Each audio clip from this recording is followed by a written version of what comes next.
Débora, a gente vai já com imagens de Brasília, o senador Flávio Bolsonaro, o senador Rogério Marinho, depois, o líder do PL na Câmara, Sóstenes Cavalcante. Vamos ouvir o que eles estão dizendo depois da reunião do PL com advogados do ex-presidente Jair Bolsonaro. Uma reunião muito importante para redirecionar a oposição no Congresso Nacional e saímos daqui com a voz uníssona que o nosso objetivo único a partir desse momento é a aprovação do projeto de lei de anistia na Câmara dos Deputados e tendo êxito na sequência, obviamente, no Senado Federal.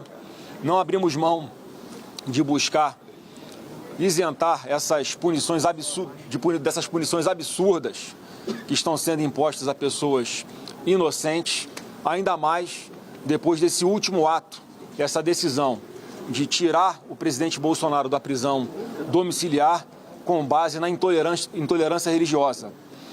Eu fiz um chamado para orar pelo presidente Bolsonaro, pela sua saúde, por justiça e de uma forma mirabolante. O que nós vimos foi isso ser transformado, ser criminalizado. Fomos acusados de metodologia de uma organização criminosa por querer orar, exercer o nosso direito constitucional sagrado de reunião e de direito ao culto. Isso a gente não vai abrir mão e que isso sirva de alerta a todas as lideranças religiosas deste país, que se não abrirem o olho agora, amanhã será tarde demais. Não podemos abrir mão de mais essa garantia constitucional que nós temos. Uma coisa impossível de acontecer, que seria uma suposta fuga do presidente Bolsonaro, esse motivo esdrúxulo, covarde e inconstitucional foi usado para criminalizar a liberdade de religião no nosso país. Tanto é que aconteceu a vigília, fizemos as orações e depois foram todos para casa de uma forma pacífica, contrariando o que ele botou no papel. Porque na cabeça dele, eu acho que ele nos mede pela sua régua, ele entendeu que isso seria um primeiro momento para começarmos a mobilizar acampamentos e permanência de pessoas nas ruas, em especial próxima à residência do presidente Bolsonaro, o que nunca passou pela nossa cabeça, mas ele entendeu que ele tem um poder, parece, muito sobrenatural, de saber o que vai acontecer no futuro. Errou mais essa previsão, porque nós nunca tivemos a intenção de fazer nenhum tumulto próximo ao condomínio do presidente Bolsonaro, mas sim orar, porque nós acreditamos, vamos buscar força na nossa fé para atravessar esse momento difícil. Bom, tem alguma pergunta? Senador, na Câmara dos Deputados havia uma tentativa de construir um acordo para dosimetria das penas e não a anistia. Isso é uma coisa que o PL está disposto a aceitar e conversar ou não? Isso nunca foi, sempre deixamos bem claro que esse tipo de acordo nós não faríamos. O que a gente sempre pediu é que a democracia prevalecesse. O relator pauta o relatório dele, com a redação que ele bem entender, que ele diz já publicamente que é com relação à dosimetria, e nós vamos usar os nossos artifícios regimentais para aprovar a anistia. E aí o texto que vai ser aprovado, o texto final, vai para o voto. É isso que nós sempre defendemos. Pauta, inicia o processo, não temos compromisso nenhum com a dosimetria. O nosso compromisso é com a anistia e que vença quem tiver mais votos, como sempre foi, sem interferência de outros poderes. Senador, os senhores já conversaram, também do deputado Sóstenes, com o presidente Hugo Mota, cabe ele pautar, ele já... Não, nós temos ao longo dos últimos meses, talvez, líder Marinho, tratado disso diversas vezes, tanto com o presidente da Câmara, quanto com o presidente do Senado, quanto com o relator, enfim, todos os esforços que nós... Desde muito antes disso, a gente já está trabalhando pela anistia desde o início do ano. No sábado, inclusive, nós tivemos uma conversa com ele. Ele está consultando líderes. Eu pessoalmente liguei para o deputado Hugo. Ele está consultando líderes. Hoje ele teve uma conversa com o deputado Zucco. E todos nós aqui estamos fazendo o esforço possível, conversando com outros líderes de outros partidos, inclusive, para que haja um consenso de que esse debate seja desinterditado. Como disse aqui com muita propriedade o senador Flávio, o que nós queremos é que o parlamento cumpra o seu papel. né? Nós não obrigamos ninguém, nem queremos compromisso de mérito. Nós queremos é que cada deputado possa, de forma livre, né, colocar de que maneira ele enxerga este problema. Nós defendemos a anistia e alguns defendem a dosimetria, que o voto vença e que o debate seja desinterditado. Não dá para o parlamento ficar à mercê, né, de um outro poder. E nós esperamos que isso aconteça essa semana ou na semana seguinte. Estamos trabalhando para que aconteça o mais rápido possível. Tanto é assim que a gente conversou aqui hoje também, que não vamos adotar a estratégia de fazer obstrução, porque nós queremos exatamente o contrário. Nós queremos que esse projeto ande, né, e tantos outros aí que possam, nesse momento, ser debatidos melhor para o nosso país. Como é que está a saúde do presidente e se tem previsão dele sair lá da polícia? Olha, eu não tive com ele, né, nesses dias.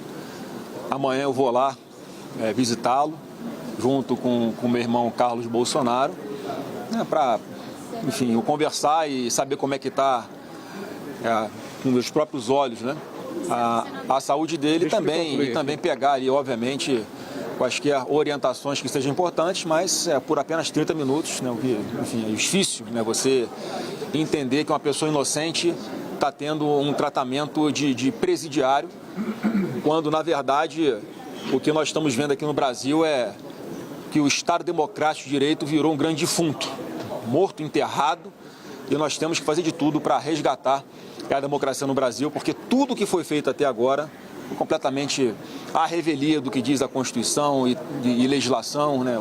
Qualquer advogado que você converse com o mínimo de isenção, tanto ele vai corroborar o que eu estou falando, tanto é verdade que muitos deles sequer têm coragem de falar em público, né? O que é um péssimo sintoma de que a nossa democracia está doente. Senador, e vocês falaram alguma coisa sobre 2026, alguma projeção? Sim, falamos sobre 2026 e o recado aqui foi de que a gente vai estar mais forte e unido do que nunca, porque todas as decisões que forem tomadas com relação aos palanques nos estados vão ser tomadas ouvindo as lideranças locais e reportando, obviamente, né, ao nosso líder maior, presidente Bolsonaro, e pensando que a gente vai ter esse primeiro momento, essa janela de oportunidade em 2026 para fazermos parlamentares, deputados, senadores, governadores e presidentes 100% alinhado com esse projeto que nós já defendemos há tanto tempo. Então, essa reunião aqui hoje foi muito importante para esse redirecionamento e para que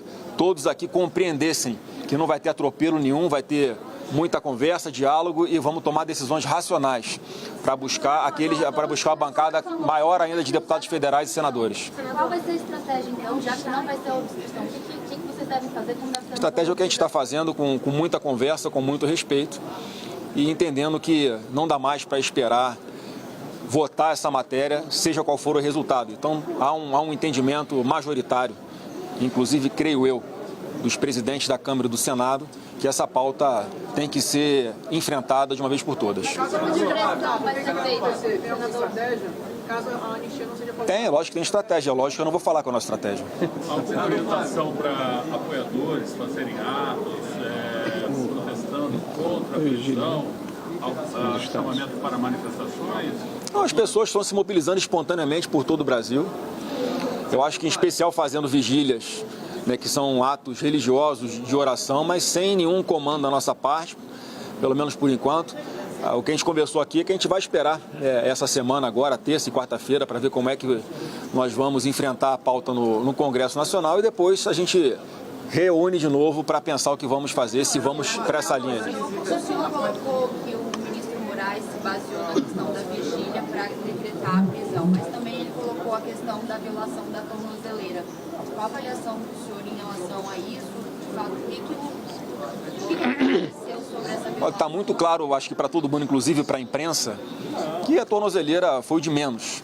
Ele já queria fazer no dia 22, já havia sido a resposta dada pela Polícia Federal e pela PGR no dia 21, portanto antes, opinando pela transferência dele para uma sede da Polícia Federal, e ele faz uma referência de 2, 3 linhas ao que aconteceu com a pulseira, e no meu ponto de vista, vocês vejam só, quando vaza o vídeo dele, em que se filma a tornozeleira com avarias, primeiro, esse vídeo vaza sem som, já é uma humilhação para alguém que está na situação que ele está. E depois, eu acho que a vontade de fazer maldade era tão grande que vazam o vídeo com o som.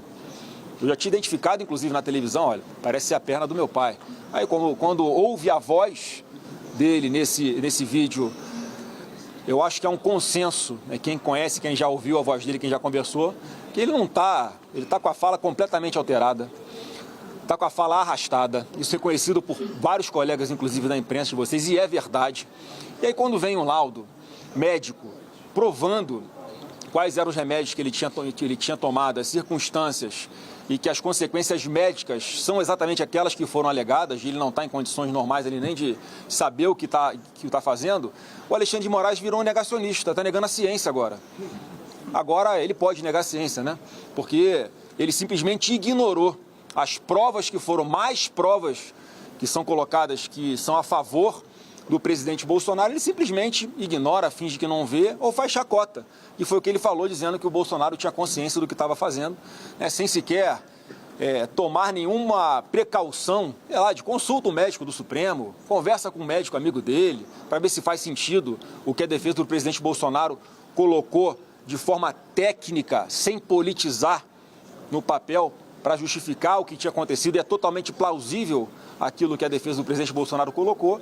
Eu lamento muito, isso só corrobora que todo esse processo está muito longe de ser um processo judicial.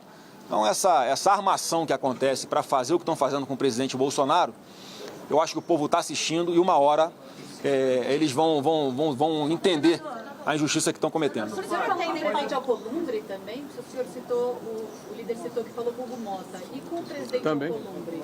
E qual foi a reação dele? Eu acho que, como disse aqui o nosso líder aqui, o Flávio, está havendo um amadurecimento dos presidentes das duas casas da necessidade de votarmos este tema, né? Até para que os parlamentares possam dizer de que lado estão ou o que é que defendem. Eu queria apenas, Flávio, se você me permite, eu acho que é uma coisa importante para ser dita às pessoas, né? A imprensa falou muito ontem sobre a questão da tornozeleira. Eu tenho certeza que a imprensa leu a decisão do ministro Alexandre de Moraes. São 17 páginas. Dessas 17 páginas tem um parágrafo sobre a tornozeleira. Um parágrafo. Ou seja, ele já havia decidido a prisão, né? Ninguém toma a decisão de 1h30 da manhã e de 6 horas da manhã a Polícia Federal está na sua porta. Existem 170 mil tornozelados no Brasil, pessoas que usam tornozeleira eletrônica. Eu desconheço qualquer um deles que tenha 24 horas de vigilância por câmeras e uma guarnição da Polícia Federal na frente da sua casa e outra atrás da sua casa. Nenhum tornozelado tem, inclusive drones.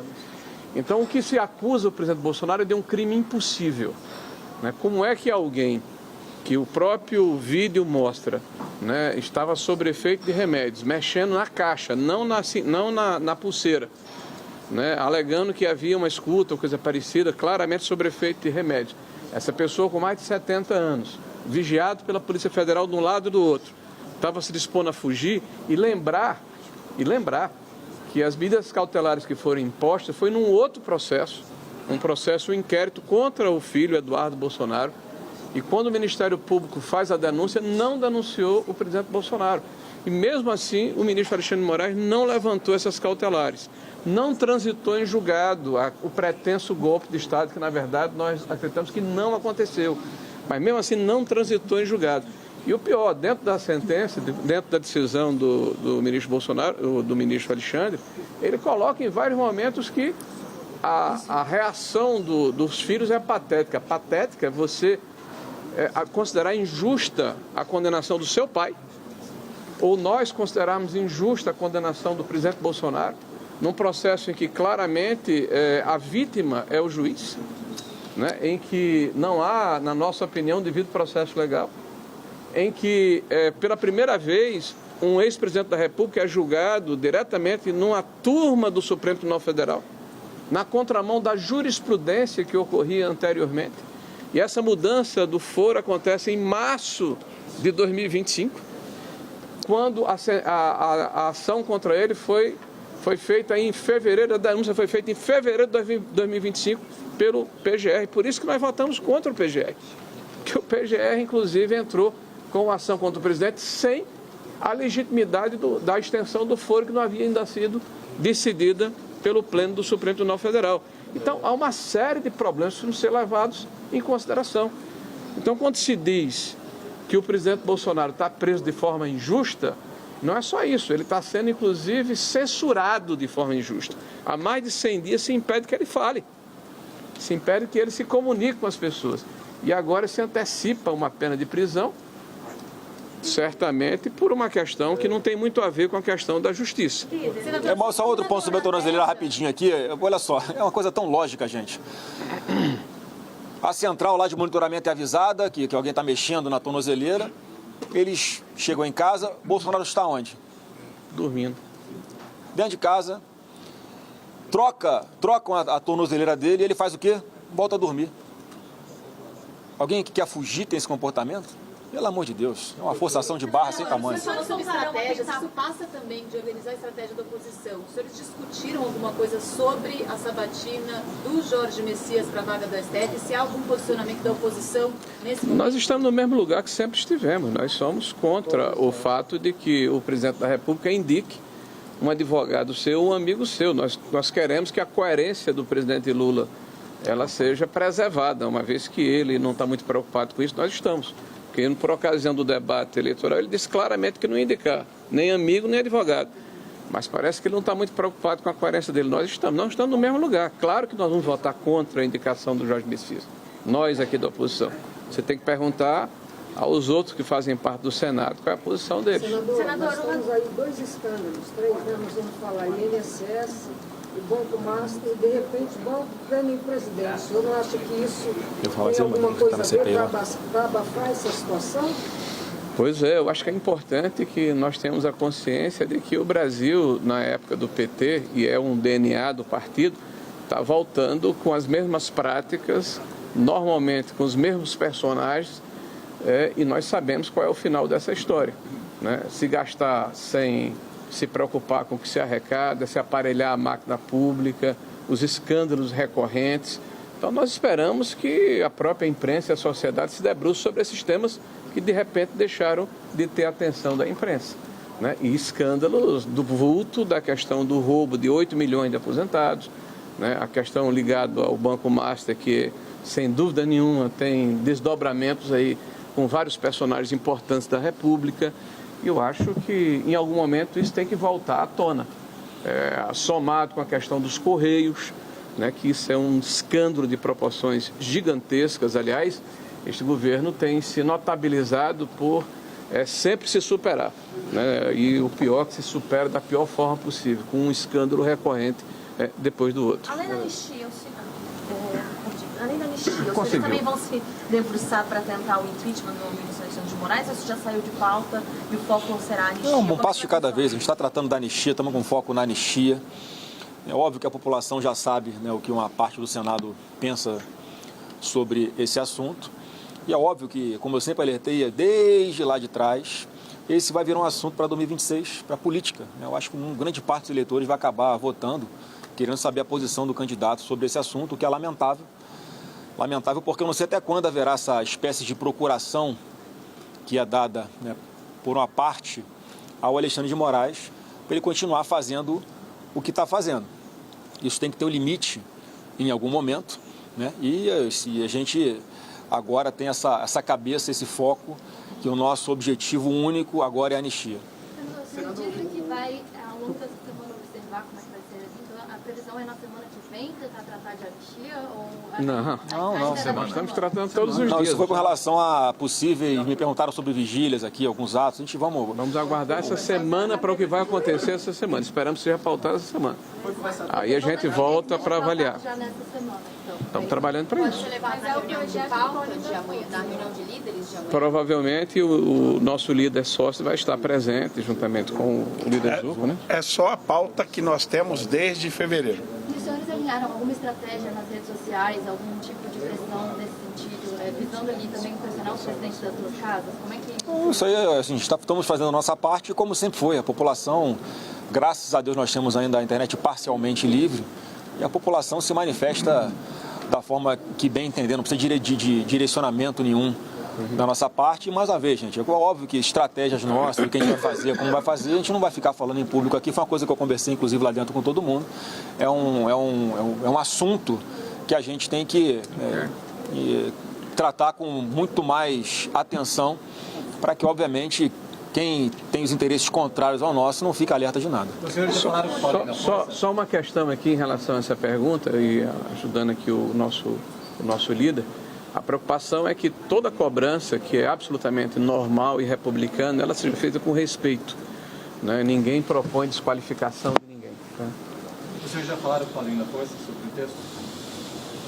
Olha, ele chegou a me mandar mensagem, falei com ele nos últimos dias. Hoje eu ainda não conversei com ele, mas ele tem se mostrado pelo menos uma pessoa que dá ali alguma satisfação, mostra de uma forma bastante transparente qual é a posição dele, e isso na política é fundamental. O que nós queremos é que seja pautado.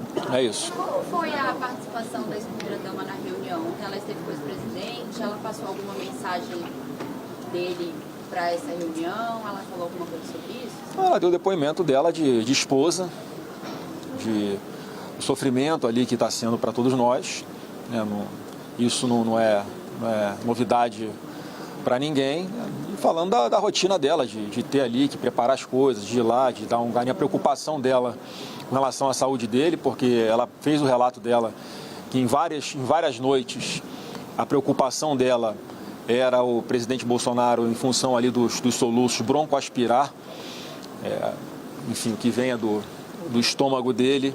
Isso todo mundo sabe que gera complicações, inclusive podendo ser fatais. E ele está lá agora sozinho, sem ter ela ali para em algum momento mexer nele, arrumar ele numa posição na cama para evitar que aconteça isso. Essa é uma preocupação grande dela, que não parece ser a do relator, né, que está impondo de uma forma tão severa e cruel e ilegal e inconstitucional. Parece que a preocupação com a saúde do presidente Bolsonaro não existe.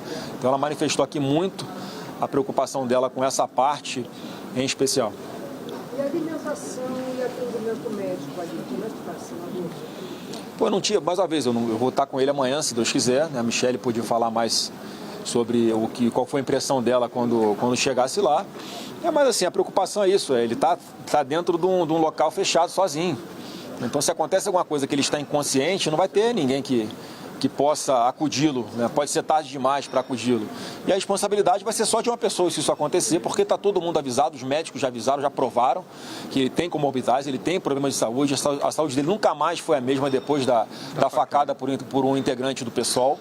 Então a gente aproveito aqui o espaço que a imprensa dá para reiterar a importância com relação à saúde dele, para tratá-lo apenas como um cidadão que tem direitos, que tem direito a viver, que tem direito a ter um tratamento digno, porque tem famílias que hoje não podem mais contar com o seu ente querido como o Clezão, porque exatamente em função desse desleixo com a saúde de quem está sob a tutela do Estado, mais de 10 vezes os advogados do Clezão pediram que ele saísse da penitenciária para fazer o tratamento da sua saúde e simplesmente foi ignorado pelo Alexandre de Moraes. E aí, assim, a gente obviamente tem a preocupação de que esse tratamento também seja dado a ele, porque isso é desumano. Mais de 70 anos de idade, né? Conversa sobre o 2026, o presidente Valdemar estava presente. É o que ele já trabalha com algum nome, tendo em vista que o presidente Bolsonaro deve ficar fora do ano que vem. Então, essa pauta de presidência eu quero deixar bem claro, né? Não tem limite de tempo e só vai acontecer quando sair da boca do presidente Bolsonaro o que ele quer que faça. Então não adianta querer antecipar uma coisa que, ainda mais nesse momento, não acho que é um momento que tem que ser decidido nada, porque agora a gente está focado na anistia. Seu nome ganhou força nessa reunião? O meu nome não está na mesa, eu pretendo ser candidato ao Senado no Rio de Janeiro. Nunca escondi isso de ninguém. Então não vou fazer um movimento para que isso aconteça. O nosso problema é maravilhoso. Tem vários candidatos que estão competitivos, preparados para, caso não possa ser o presidente Bolsonaro, assumirem essa missão depois que ouvirmos da boca do presidente Bolsonaro, no momento que ele entender melhor. Aí eu não tenho dúvida que a gente vai para uma eleição muito forte de 2026. Mas caso ok? o PL já não trabalha com a possibilidade? Não. Cremos ainda. Não. Não, bora. Pessoal, vamos fazer uma pergunta. Obrigado aí, boa tarde para todo mundo. Boa tarde. Obrigado.